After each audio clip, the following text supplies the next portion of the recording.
All right, guys, welcome back to the Walleye Files. Brandon Ruffalo here, and we have got a good one this week.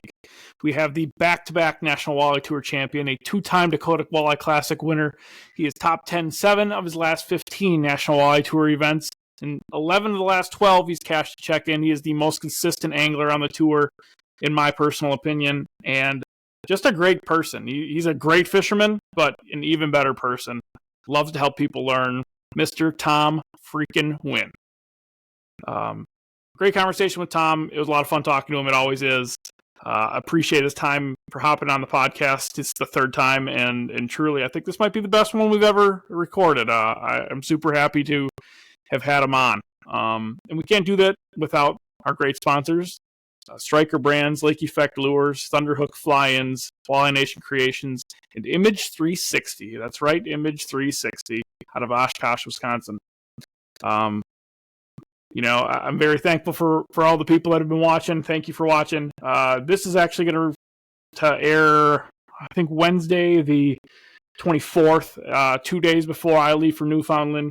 You guys are going to see a whole bunch of stuff from earlier this season, some of the things I've kind of saved in the vault a little bit while I'm gone.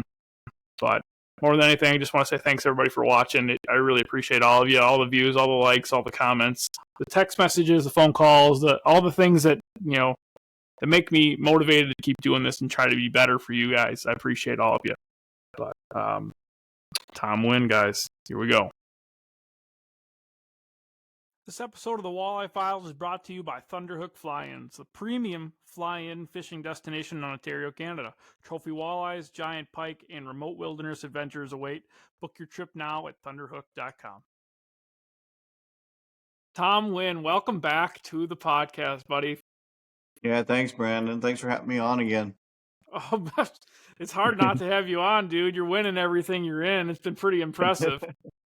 Yeah, thanks. It was quite the season, and I still, when things settle down around here, it'll probably start sinking in, but it's pretty cool.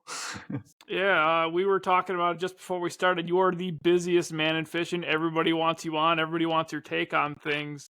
How does it feel to be the most sought after guy in walleye fishing right now? Oh, well, if you would have told me that about 4 years ago, I'd have thought you've been in my salon sniffing too much nail polish. It's crazy. It's unbelievable. But I believe that the best part about it is I'm hoping I can show people that anybody can do this. Like, I didn't get started that long ago. And then as far as the amount that I'm learning is literally because I'm teaching. Like, I am teaching people things, but I want to stay up on top of that because I want to keep teaching, and tournaments are my platform to be able to go out there and learn on that exponential level. So yeah, I'm super thankful, very blessed to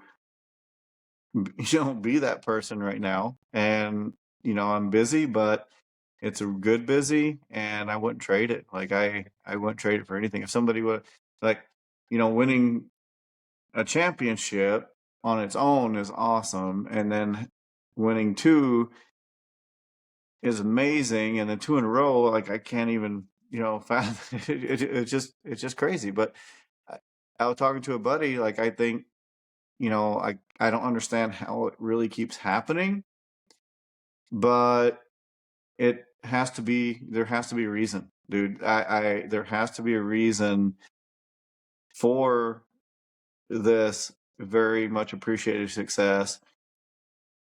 But so I guess that just means I'm going to keep my foot on the throttle until I figure out what that reason is. Now, I'm pretty sure you're probably aware, but you've cashed a check in 11 of your last 12 events, Tom. It's pretty impressive.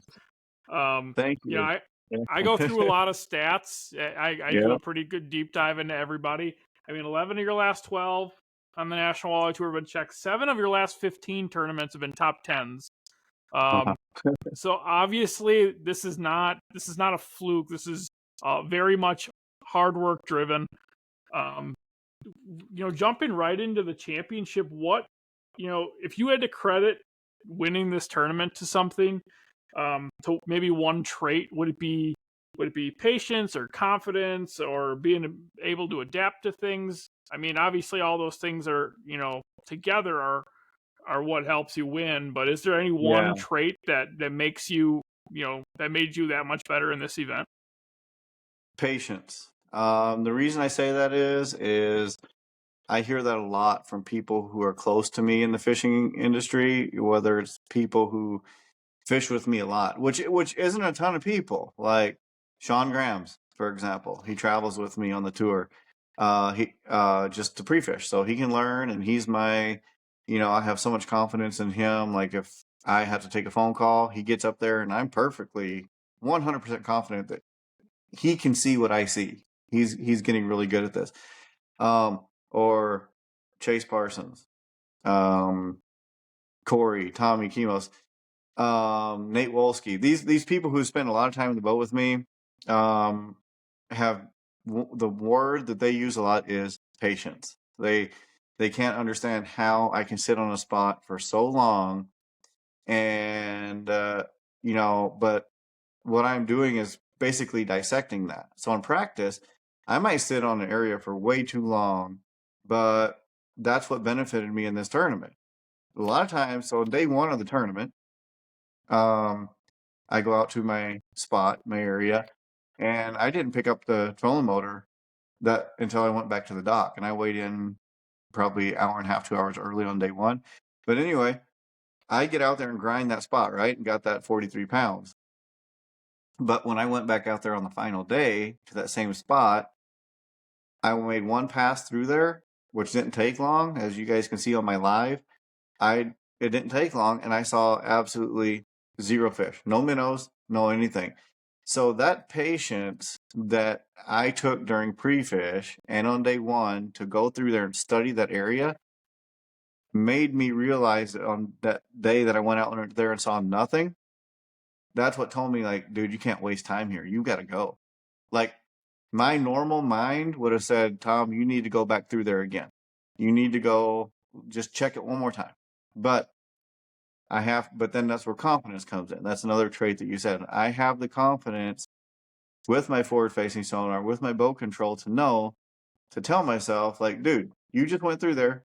You didn't see anything. Go. And that's what I did. I actually surprised myself by leaving so fast and then went to the second spot, same exact situation, not one tiny sign of life. And that's what told me, like what you said about adapting.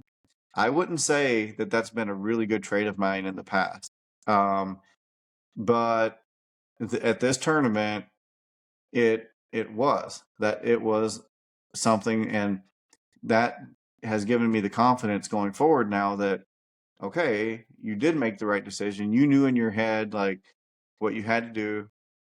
You did it. And that was when the water temp was so low compared to day one or in practice, and 7 or 8 degrees colder. And I teach people, and I tell people from my experiences on the Great Lakes, if that water temp dips, you just need to go. So I had to take my own advice, and I just went with the direction that the wind was blowing, and went about 2 miles or so exactly east from where I was, and immediately that water temp jumped.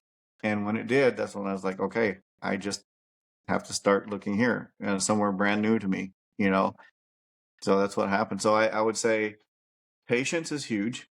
And if anybody's ever seen me fish, you know what I mean. And then confidence in my ability to read electronics and my boat control is also huge.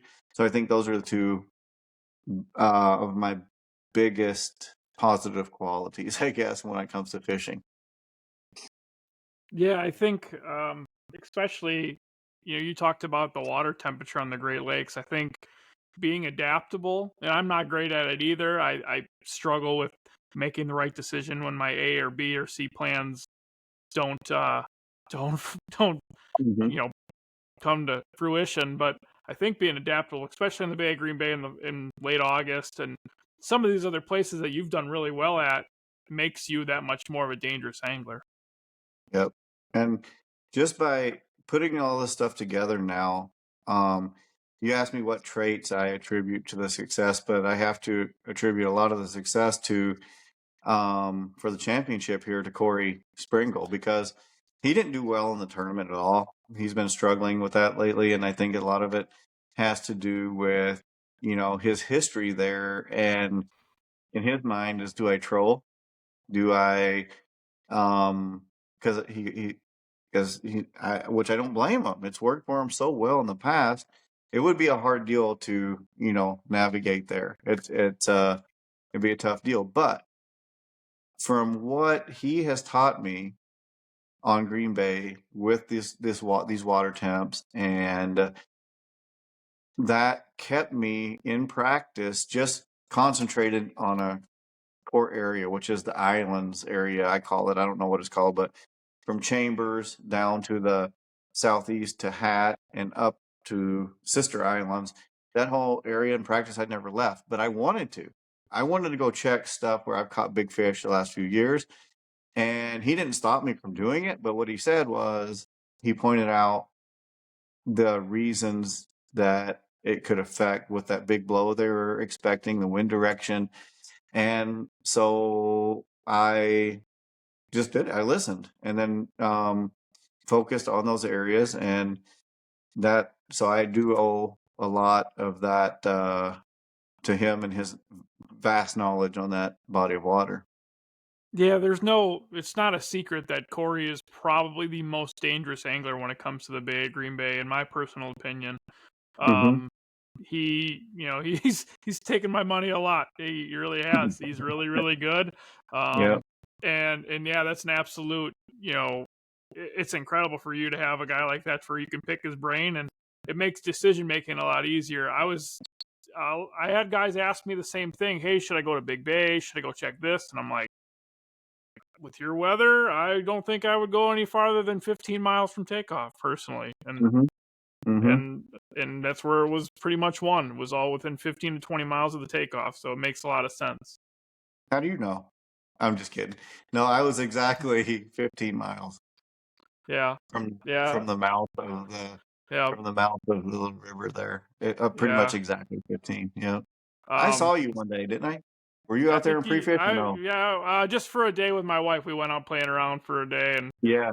I think tried to I stay thought away it was from you. people best I could, but No, you weren't that yeah, close, but yeah, I just like, I told Sean, I'm like, I think that maybe that's Brandon. That's a black Vexus. And I was like, is yeah, that yeah. So that was cool.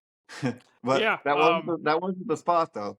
I'll tell you No, that. no, no. I have a decent idea of the general vicinity you were in, and there were big fish there weeks before that too. Okay. Pre-fishing for another smaller tournament, we popped some giant fish in that area, and it's crazy how they move. I don't know. It's just it's wild to me, and that's the one thing that live scope has opened my eyes to more than anything. How much fish are moving. You just kind of have Mm-hmm. this mental thought of, yeah, they're right here, sitting on the edge of these rocks, but you could spend a day following a pack of fish around for a half mile or more. Yep. Yep. And for me, it's like, if that water temp, I'll be honest with you though, if I would have went in there and made a pass through and still didn't see any sign of fish, but that water temp was the same, I would have made another pass, because but with that combination of just pure vacancy of any life and the water temp drop, that was like, I can't stay. But if if that could, because they're traveling so much there with that current and everything, they're just like in and out, coming, going, whatever. I would have just waited them out because I only need 5. And on day 1, I didn't have to do my typical sizing up of fish at all. If there was a mark, it was big. Like, there was no, you know what I mean? I didn't have to say, oh, that's a small one, ever.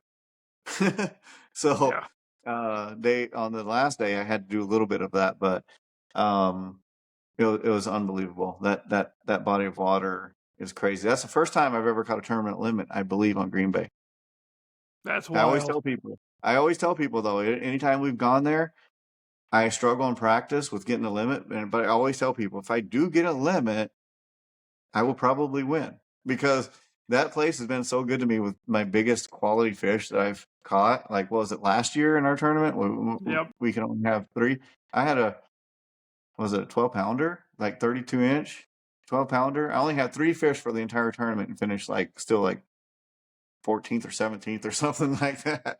But I love that place for the big quality fish. Yeah, me too, man.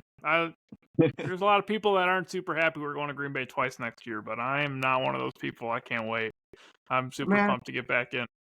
This episode of the Walleye Files is brought to you by Lake Effect Lures, the tackle that turns every cast into a catch. Built for serious anglers, tested on real fish, and proven to get bites when nothing else will. Get yours at lakeeffectlures.com. me too. It'll be fun to see you back out there, and but even though we're going there twice, it's that much more we can learn. Like, that's how I look at it. A different time of year, different areas if you choose, and so it to me it's just a big learning experience, all of it. So I guess winning the championship didn't hurt. So Yeah, I think that helps things out a little bit. Winning a championship on a body of water makes things a little sweeter. Um, you you got a little emotional in your recap, and I love that. I'm super emotional. I love the emotion because that shows the passion that you have for this. Talk about that. Talk about the little bit of emotion. I heard you on Brian's podcast talk about how it was like, yeah, I posted the wrong video, but I'm really glad that was the one that posted, Tom. yeah, that was it. I've always been like that. I've always been kind of soft, I guess, when it comes to that. But It's not I soft, don't. man. But I don't care. Like, it's not like something I ever want to try to hide. It's nothing anything like that. Um, it it's just crazy to it comes from me thinking back to when I was a kid, growing up with not very much, and where both sides of my family came from. My dad immigrating here from Vietnam to achieve the American dream. He was the youngest of 13 kids, came over when he was a teenager, not knowing any English, anything like that, and to live the American dream. And then met my mom. They started a family, and then just looking back to think like even my dad's family in Vietnam, could they have imagined that dad would have a kid, or his kids, one of them would be like making money fishing and not in the commercial industry. You know what I mean? It's like that part's crazy. And on my mom's side, my grandpa, um, he, from Philadelphia area, moved to Florida, then to Arkansas, like lived through the Depression and all that. And, you know, living, that's how I grew up, simple, because my dad came from not much. My grandpa, grew up through all that stuff. Even, he made a good living. My grandpa made a good living later in his life, but we still live pretty simply. And I think that is part of why I'm who I am. And so just to think back of to how they would see this right now, it gets to me a little bit, Yeah, and it but should. What do you yeah. think they say to this? What do you think what is the winning this championship or just living the lifestyle and being successful, and what does that mean to your family, you think? Well, to them, like they think they're super happy for me. My family now, they're like super, super happy for me. But one thing is kind of funny is when I started doing this full time in 2021, me and my buddy Nate jumped into these AIM tournaments. We won quite a few AIM tournaments, team of the year, national championships. First year in my NWT, I had second place finish, won a boat my first year at NWT out on Ottertail, and in the running for Angler of the Year a couple years, a couple championships now, some second places, a bunch of top tens. The funny part about it is, I don't think my family understands how hard it is. I think they think it's a little bit easy. You know what I mean? Because Yeah. they haven't had any. I've been very thankful and fortunate to have had these good finishes, but when I know how important it is. I know how hard this is to compete against the best, and then also to understand how to, or learning to understand how to navigate the business as far as how to give back to the fishing industry, and also try to make a living in the fishing industry. Because it wasn't that long ago I was told by, actually Chase Parsons, when I was getting some advice on sponsorships early on, he's like, dude, there's very few of us. There's very few people in this industry who will even make a cash sponsorship. And he wasn't even talking about a living. He was talking about a cash sponsorship. And now looking back at the time, I'm like, it was disheartening, but looking back now, or looking at it now, he was right. And I just want to be kind of the inspiration to people that want to do it or think that there's no hope. Especially, like, I think I'm at a really good age right now where I can inspire people who are the kids growing up, these 20-year-olds who are at the top of their game in forward-facing sonar. I can inspire them by being that old guy who's still whooping their butts. You know what I mean? And I'm not kidding. I could be like, I'm significantly older than a lot of the really good life scopers. But I can also inspire the guys who are my age all the way up into their 60s and 70s, which I'm doing through the university, to be like, holy crap, that, we can do this. I've dreamt about it for 40, 50 years. So some of these guys are like, I've been dreaming about it. I want to do it. And we're seeing some new guys jump in the NWT. We're seeing a lot of new guys jump into the team circuits that are, in their 50s, 60s, whatever.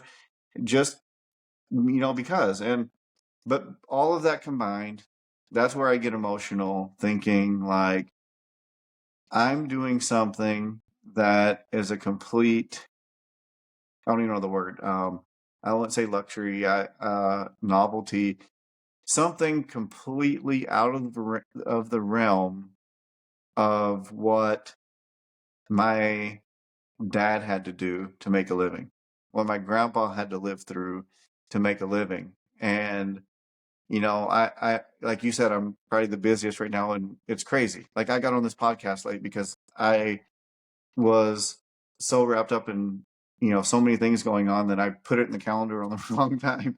But I sometimes wonder, like, why do I do this? Why do I create all of this chaos, like all this stuff that I have to do? But dude, I don't really ever complain about it. Like, I love being busy, and what motivates me, what pushes me is not only where I came from, where I came from makes me appreciate all of it hugely.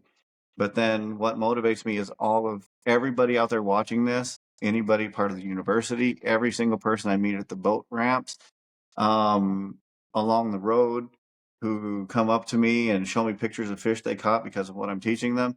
That is what keeps me going and wants to make me get better so I can continue to teach, because that it's awesome. I'm always going to want to learn, and I'm always going to want to beat you, Brandon, when I'm out there on the water. So no matter how good we all get, I'm still going to want to compete until I can't stand in front of that boat anymore. Feeling is mutual, buddy. I always want to beat you when I'm on the front of Yeah, mine too. I get it. And that is why I subscribed to Tom Huynh University over the weekend. Thank you. Thank Oh, you. thank you. And It's some incredible information, buddy. I have just started to scratch the surface. dude, It's insane. thank you. And everything is in there. Like, everything from when I released it last year, a year ago now. THU is 1 year old, and everything that I put in there a year ago is exactly what I used to win this championship too. There's nothing out. There's nothing. So it's not like I rewrote another script. You know what I mean? That thing is loaded with information, and I'm just glad people are taking it and learning, even though they don't fish tournaments. Either way, it's Yeah, it's something for everybody. It's a learning mm-hmm. tool that you don't need to fish tournaments to use. You can No. just go out and learn how to catch more fish on a regular Saturday afternoon. Yep. And that's what the biggest majority of enrollees are those weekend anglers, the ones who just go out for fun, and that's by far. Tournament anglers are like this big, and then the rest of the fishing community is as big as a state, so but I'm down to teach. I don't care who it is. I don't care if it's the other best anglers on the planet. But that just makes me want to grow even more. So what do you think about being positive? Because I love how positive you are. You talk about the industry and trying to help people. There's a lot of negativity surrounding our sport. a lot. dude, Yeah. dude, it's fishing. Okay. It's fishing. It's a competition. Tournaments are if a person looks at fishing tournaments as a way to make a living, they're completely wrong. Fishing, you can't not rely on fishing tournaments to make a living. And I think that's where a lot of people think they're trying to do that, and they're the ones who get bent out of shape about the most small, trivial things. During the NWT championship, there's a lot of chitter chatter, some drama and stuff that went on. With Drake being, I'll just say, Drake being tied for 10th, and they did call us and ask what we thought, and immediately I was probably the first they called because I was sitting in first place, right? I don't know that, but it doesn't matter. Right away, immediately, in my opinion, I don't care who knows it, like, I just told the tournament director straight up, I don't see why he shouldn't fish. Like, it doesn't, I mean, it only makes sense. Like, if I was in the same place, I would think I would have all the confidence in the world that the other guys have been like, yeah, no problem. You know what I mean? But when I heard he couldn't, I was in shock. Like, I was like, okay, that's weird. Because I went back to the house after breakfast that blow day, and I was like, talking to a couple of the other guys, the co-anglers, and I'm like, yeah, I do think he'll fish tomorrow. This episode of the Walleye Files is brought to you by Striker Brands, built to keep you warm, dry, and fishing longer. From ice to open water, their gear handles whatever Mother Nature throws at you. Find yours at strikerbrands.com. Go early, go late, and go prepared. Yeah. So, yeah, I was just trying, I couldn't believe that he couldn't fish. These other guys must have had some sort of reasons, but I don't understand what those reasons were. But that created a bunch of unnecessary drama and things like that in the NWT world, in the walleye world. I get a text from somebody that day off that said, from a guy, from an individual that I don't talk to regularly by any means, but he's texting me and he said, stay focused. Don't worry about all of this extra drama. Keep your head in the game. And my response was, you got to remember that I've spent 20 plus years in the fingernail salon industry and drama and stuff. All this stuff, I told the guy, I'm like, none of this is bothering me. None of it. Nothing's in my head about this, nothing like that. And I said, but the fishing industry is way more dramatic than working in a nail salon. I don't even care to say it. Like, there's so much more drama in this fishing tournament industry than I've ever seen in my life. It's unbelievable. And I'm there to fish. I'm there to teach, and that's all there is to it. If a rule's being broken, if something like's being broken, then yes, yeah, I'm all about upholding all of that. But like just social media, it's a deal where people can go voice opinions and fire everybody else up, and that's a big part of it now. But Yeah. I'm all about just looking at the positive and going out there, keep my head down, grinding, and just basically, like I said, just giving it back, and just all the rest of it is what it is. Like just go fishing. Yeah, I agree. I made a video after all that, and I wasn't going to. I'm kind of glad I did because it was just the premise of the video was you respect everything about the sport. Respect the people who are running the tournaments, the people who are in Yep. the tournaments. Just make sure you're respecting it. And if you're not going to be, if you're not going to be constructive, there's nothing further to say. Like Yep. there's so many people that love to complain, but they're not Yep. going to be constructive. They're not going to help find a solution. They're not going to sit in on a meeting or No. give positive feedback. It's just they want to be negative, and Yep. I don't love that. It sucks No. for the industry. Yep. And when I jumped into these tournaments a few years ago for the first time, I don't know the behind the scenes. I paid my tournament fees. I go to compete, and that's that. So I don't know the whole I'm starting to understand a little bit more, but I still don't know all the ins and outs of how they schedule these tournaments, why they pick the places, all the ins and outs. I don't know, like who as far as rules go or decisions to be made.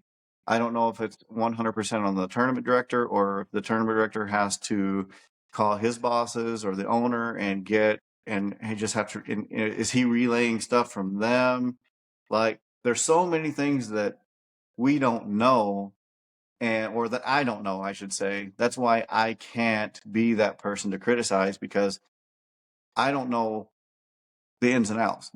But at the same time, I'm kind of glad I don't, because my mind stays focused on the thing at hand, and that's huge, because tournament fishing, and like everybody always says, is a huge percentage of it is mental. And if you go out there with all this crap in your mind, and then you're gonna struggle. So Yeah. My favorite saying is from Brandon Polinick, and he says, "Control the controllables." yep, yeah, that's that's what it is. Yep, exactly. Yep.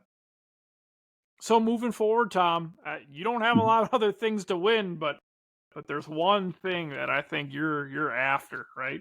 Yep. Yeah. Yep. And I told Dewey on stage when I was up there accepting my trophy on stage on the mic, I kind of pointed down there at Dewey and told him I want that. What would I winning like that mean for you personally? that would just cap it off. Like, I think that if I won that at some point, I don't think I would get too lax by any means. It almost would probably make me more dangerous, because I would have that confidence, knowing that I can do this. And I've been close. I've been closer than probably most people. Yeah. And but I would love to win it. If I don't, I don't. But I mean, winning any of these events is very, very special. It doesn't have to be the championship; could be any of them. But winning the Angler of the Year one time would be that's it. That'd be, what else is there after that? Like you said, So that's what I'm going to be trying to chase here in the next couple of years. I don't know how long I'll be tournament fishing for, but as long as I am, I'm going to try it. I think next year's a great year for you to do it. The schedule lays out pretty well with Erie, you're good on big water. Green Bay twice, where you may have just won a championship. Oahe will be an interesting one because that'll be a great one for you. You're really good at deep water scoping again, and then Sakakawea, where you just happen to have won a couple different Dakota Classics to top off the season. Yeah. So yeah, that's kind of funny. I didn't even think about that till maybe almost a week after I was home, like just a few days ago, actually. Somebody, you know how people are talking about the possible three-peat of championship. I'm like, no. I said I don't see it. And then they're like, you know where it is. And I thought, well, and then I was like, huh. No, I'm I not gonna lie, never. buddy. I'm gonna try my best to make sure you don't win that championship. I'm gonna try Yeah, my best to win it I'm down myself. with that. But I'm down with that. Yeah. Yeah, no. I never have gone into a tournament thinking I'm going to win this thing. You know what I mean? I never go into a season thinking that I'm gonna do well this season. It's never been like that because I've seen how some of my pre-fish goes. I've had a couple tournaments where I've been fortunate that everybody else struggles, so I do okay because I'm catching one fish. I'm catching 3 fish, but I still happen to be catching the right ones and sitting towards the top still. But fishing is a weird game of momentum as well. It's not just your physical sports where you got these teams with momentum. We see it all the time in fishing, and I'm I'm getting a little bit scared because I've had really, a really good run, but I don't ever take any tournament for granted. I go out there and I focus and try to stay as consistent. And like I say in THU, never waste a cast. That's huge. Never wasting that cast, being efficient. One cast can mean 10 extra minutes of your day because you could cast, work that bait, get that fish in, take it off, weigh it, put it, all of that, but then it may not be even the right fish, right? So that's where I think where the patience comes in. I'm very selective, and if I'm thinking I need a 28 to 30 incher and I see one that's 25 or 26, I'm good about that now. I won't even cast. I be like it's borderline. I won't do it. And that is, I think, if you look at maybe the number of fish I've caught total in these tournaments in the last few years, I think I would probably say significantly less than the other in the top 10, because I'm casting at those right fish. But yeah, I mean, I'm going to give it a whirl next year. Yeah, you are, man. There's nobody more dangerous, I think, on those bodies of water than you, honestly. Well, thank you. Well, let me ask you something quick. How come I wasn't one of your picks then? After the tournament, I went, son of a bitch, that was a bad decision. Seriously, after day one, I was like, damn it, how did I not pick the last year's champion? Oh man, I just had to give you a hard time because I watch this all the time. Every time a new one comes out, I appreciate you watching. I wasn't offended at all because your picks were actually who I would have definitely picked as well. But I kind of like sitting kind of in the background a little bit, No, never again. All 5 events next year, every man. time. I'm picking you every time. Hey guys, today's show is brought to you by Walleye Nation Creations, lures built by anglers for anglers. From the death jig to crankbaits that drive big walleyes crazy, they've got the tools to help you land your next trophy. Make sure to gear up at walleyenationcreations.com. Tom, do you have any deals going on for THU right now? Not right at the moment, but I always try. That's another thing that I try because I get questions all the time. People want to, people are out there working hard. They're working their 40 plus hours a week now to get out there just to spend some days on the water on the weekends when they can. And I'm always running some sort of discount code here and there. But we just ended one to celebrate the championship the other day. But people can stay tuned on my social media platforms, Tom Huynh Fishing, or reach out to me. I can kind of give people an idea of when the next sale or whatever is going on. But we have the Master Forward Facing Sonar course, which is the heart of the university. Teaches you everything about the ins and outs of forward-facing sonar. The biggest thing about the university is confidence, because literally the settings that I teach in there are the settings that I use from the beginning of the year to the end of the year. Muddy water, dirty water, rivers, lakes, whatever. It doesn't matter. Those settings never change. And what that does is gives everybody confidence to go out there and just fish. And I don't ever change my settings in my boat. And I mean, it works. So then launched about a month ago now or so, launched my first body of water specific course, which was Lake of the Woods. And going forward here in the next couple months, I'll have the second body of water, and by spring, hopefully the third, and just go from there, just build from there. And I'm taking a lot of your viewers and my followings suggestions on which lakes they'd like to see broken down. Awesome. Hey, before we go, Yep. we always end it with a tip. I know we talked about a lot of forward-facing stuff. Do you have anything else tip-wise as far as being successful on the water? Being successful just other than forward-facing sonar? Yeah, because I know that's your thing, and everybody that's going to sign up for THU is going to use that to be successful. Patience again, and building fishing your confidence. So like if you're out there fishing a black tungsten jig, for example, and you're out there in the morning, you're catching them, right? It doesn't matter if they're tournament or whatever. Just anybody going fishing, you're out there catching them, and you go out there later in the afternoon. The fish are still there. But they're not eating that black tungsten jig anymore. But we switched to a gold one or a chartreuse one or a green one, whatever, it doesn't matter.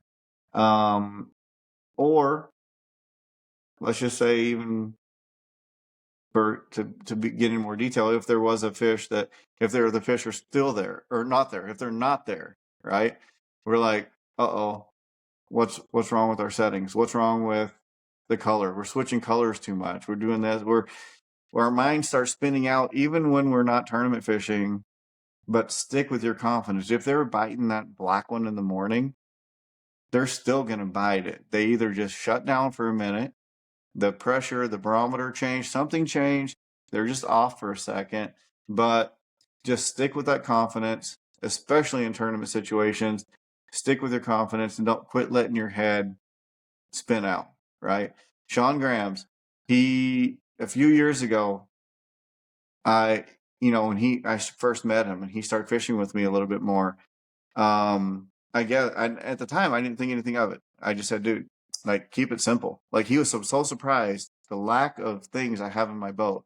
And I said, keep it simple. And with his aqua traction, he actually in his boat has a thing on his wall in aqua traction that says keep it simple, right? And that's my advice. Keep things simple, use your confidence. And we are, as forward-facing sonar grows and we're getting more attuned to it, we are going to have more options for baits.